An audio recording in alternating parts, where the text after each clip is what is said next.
Another example of very political Swedish prog, SUB-gruppen, när de talar om fred.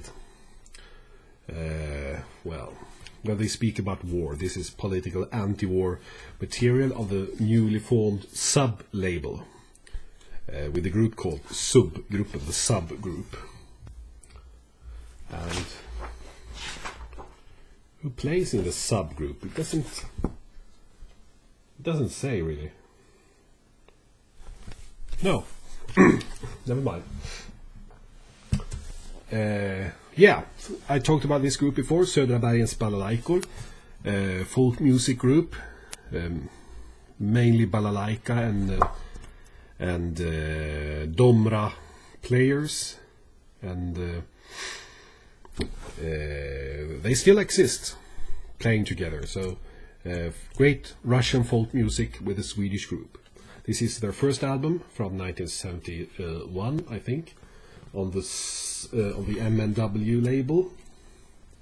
Yeah, I think so. 70, yeah, 71.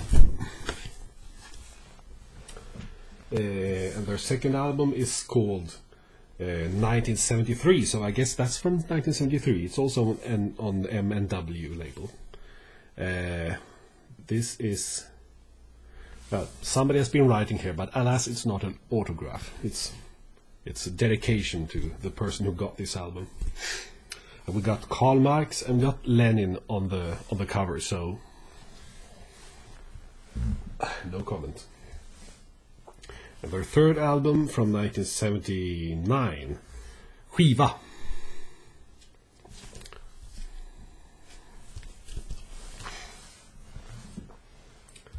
This one I think Jonas showed us as well, Vierotusenden, which is a theater play about the Swedish workers' movement. It's on the Nacksving label from 1977. It's okay, not fantastic. It's a political prog style. Oh yeah, over to a singer that I think needs more attention because I think she's so great and so underrated. It's the singer Monica Törnell, who was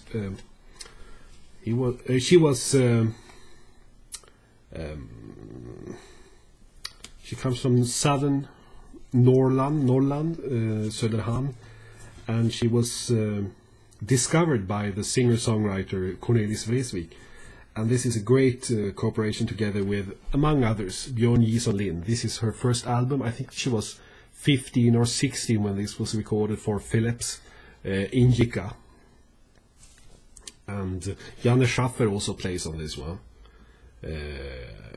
and Håke Franzén, who I talked about earlier, and Ola Brunkert, great musicians and mainly great singer, great songwriter.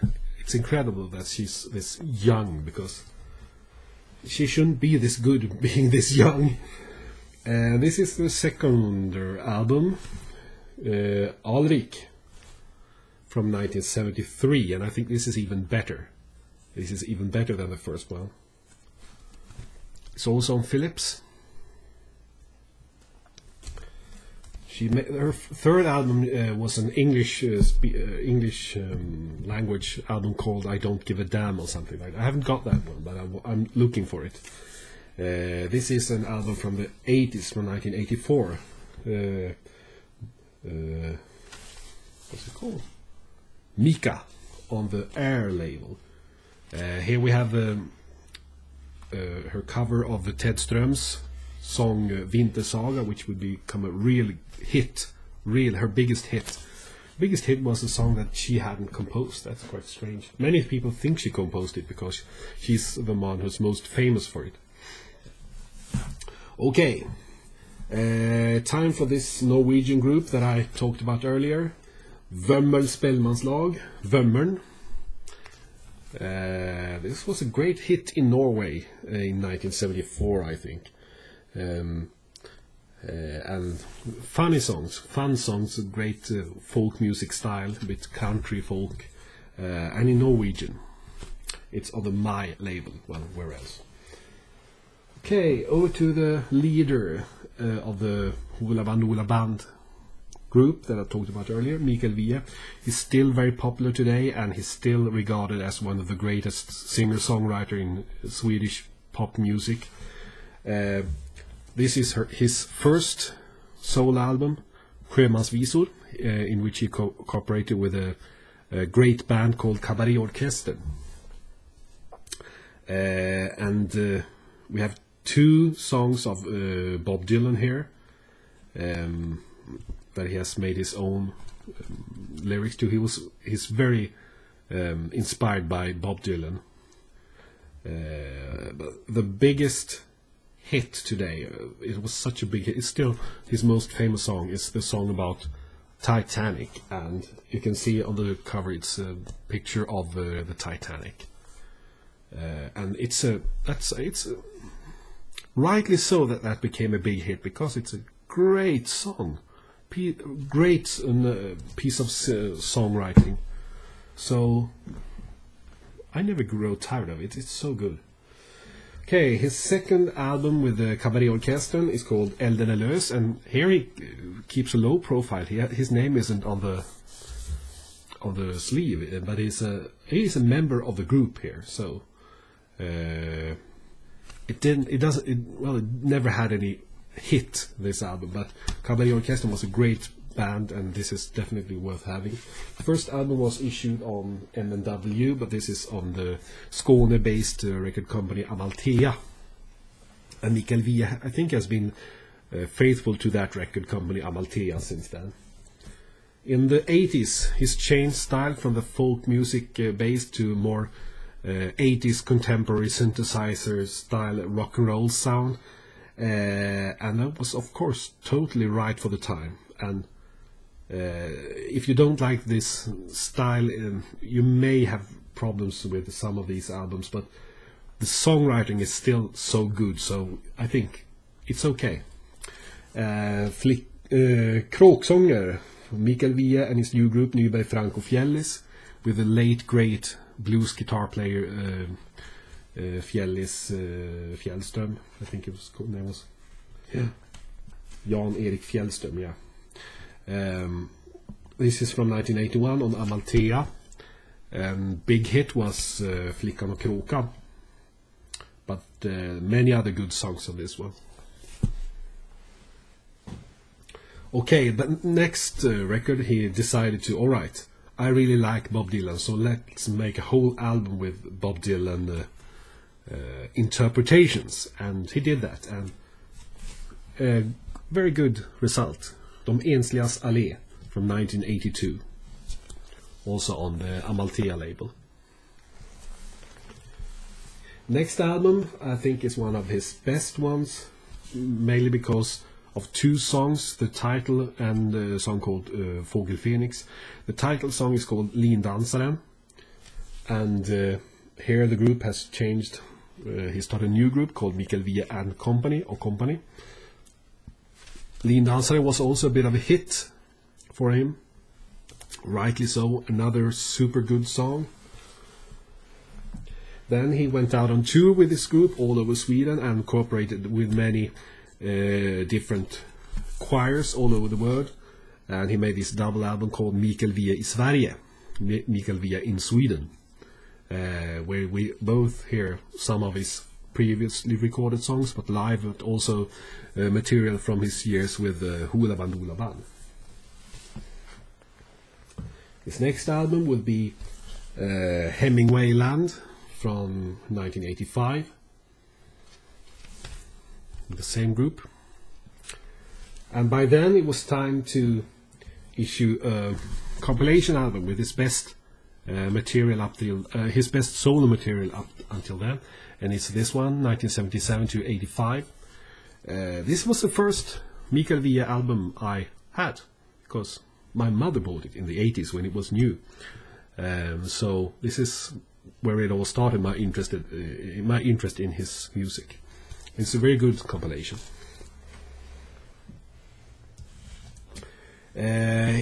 In the Hoola Bandoola Band, Mikael Wiehe wasn't the only songwriter. We had also Björn Afzelius, who would become a very popular solo artist in his own right, even though I don't have any albums with him.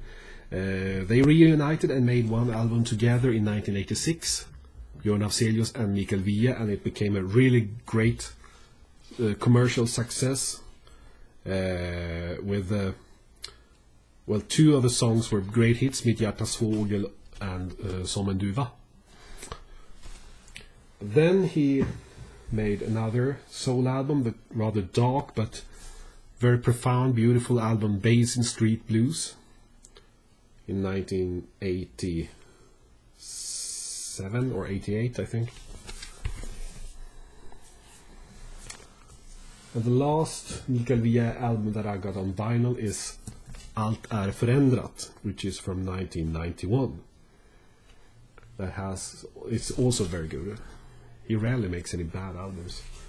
Although I haven't bought any of his albums after this one, because I want him on LP, on vinyl. Right, over to his less famous brother, Tomas Wiehe, who made a bunch of records in the 70s. They weren't didn't sell as good, but some of them are quite good. And we have this one, I rummet intill, in which we have his most famous song, Dansmelodi. And we also have the great guitar player Jan-Erik Fjällis Fjällström on this one. It was issued by Silence.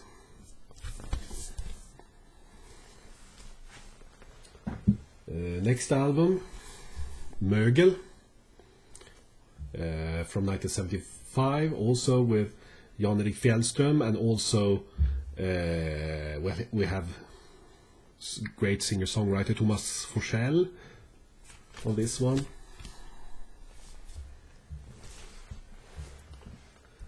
And Tårta och raketer from 1977 on Silence.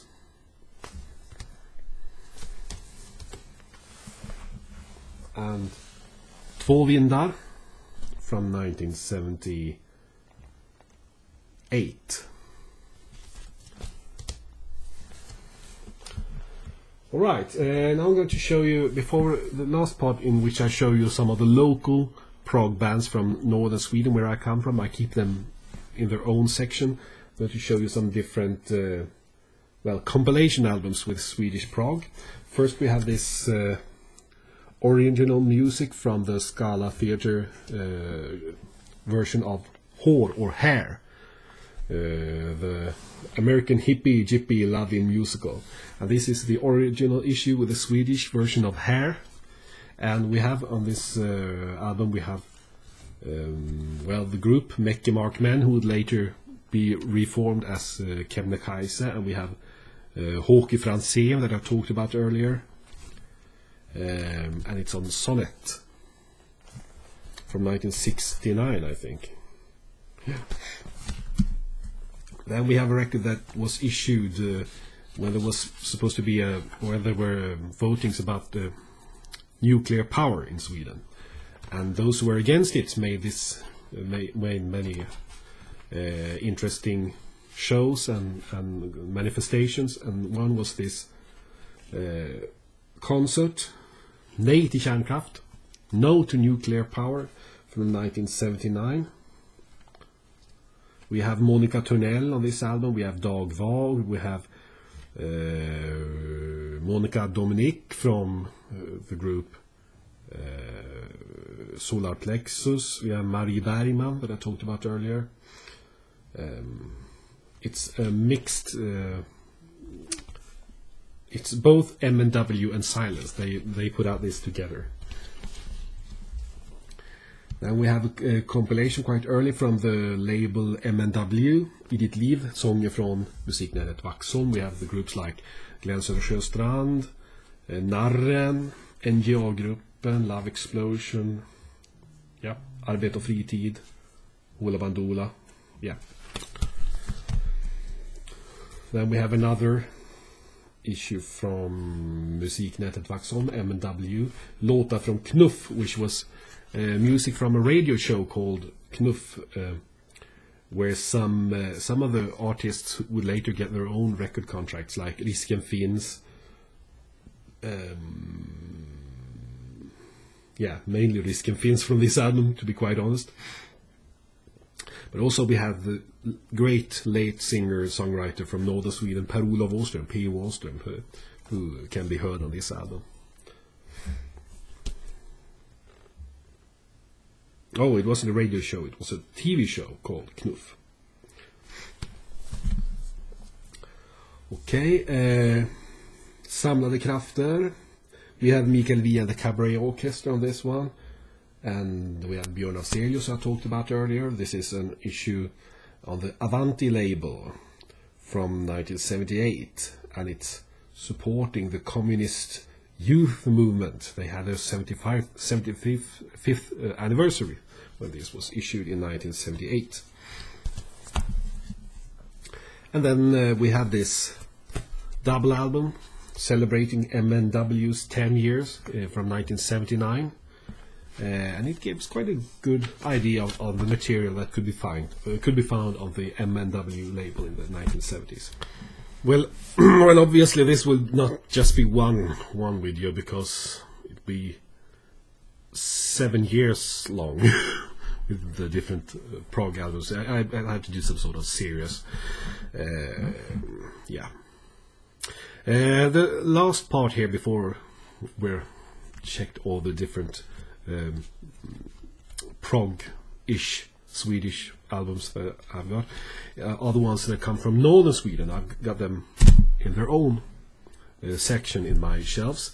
So this is the last part I'm going to show. This album I showed several times before. Andreas Aarflot, the Rivna Pianot on Manifest. Just showing it quickly now. This is another one. The northern Swedish music collective Anton Swedbergs Swängjäng on Manifest, and this is where most of the other groups, they started within this group. The group Euskefeurat that I talked about, they are still active today, and they made most of their albums in the 80s. But they are definitely in the political prog, Irish folk music, Swedish folk music style, led by the comedian Ronny Eriksson, and he's a great singer-songwriter too. This is their first album, Eggeportekatta, on their own label Euskefeurat. This is their second album. I showed this before in my channel, Levandes, a live album from 1984, not 82 as I stated in that video. This is their bestseller, Autumn Tautum, from 1986, also on the Euskefeurat label. This is Hovendroven. It's signed by Ron Eriksson here, with this great sleeve. It's from 1988. And the last one they made on or issued on vinyl, they've been issuing other albums since, is Bondånger Sånger from 1990. Right. Yeah, we have the singer-songwriter Tomas Forssell. This is, I think I showed this before too, Ingenting står stilla from 1977. The group Rekyl, who I will show later, are also playing a lot on this album. Nya Tider on Avanti from 1980, I think. And the jazz prog group Kornet.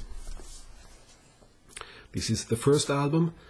I think it's some sort of later issue, because the original issue has a black sleeve with this round photograph, but this is a white sleeve. I don't know why. It looks like a bit cheaper, but same record. Fritt Fall. This is the one I think Jonas showed. Great jazz rock. And the third one on the Pickup label, Kornet 3 or 3. Okay, over to the group Norrbottens Järn. Their first album, Drömmarnas värld, with the singer-songwriter Ted Ström and the great musician Bo Sundberg and singer Maria Rosén, among others, on Manifest. And their second album, Gärdet, from 1976. And here Ted Ström had left the group, but they still managed to make a very good album. And then, finally, my absolute favorite groups among these old prog groups from northern Sweden is the rock group Rekyl, a bit of a Swedish northern version of The Band or Rolling Stones. This is their first album from 1976, just called Rekyl. Their second album, I himlen är det för sent, also on Manifest. The third album, Vi blir aldrig som ni vill, from 1980, also on Manifest. It has a fold-out sleeve like this. And their final album, which was a live album recorded in 1983, Levande i Luleå, recorded in 1982, issued in 1983, and I think they stopped playing together a year later or so. Okay, that's it. Now, time to edit.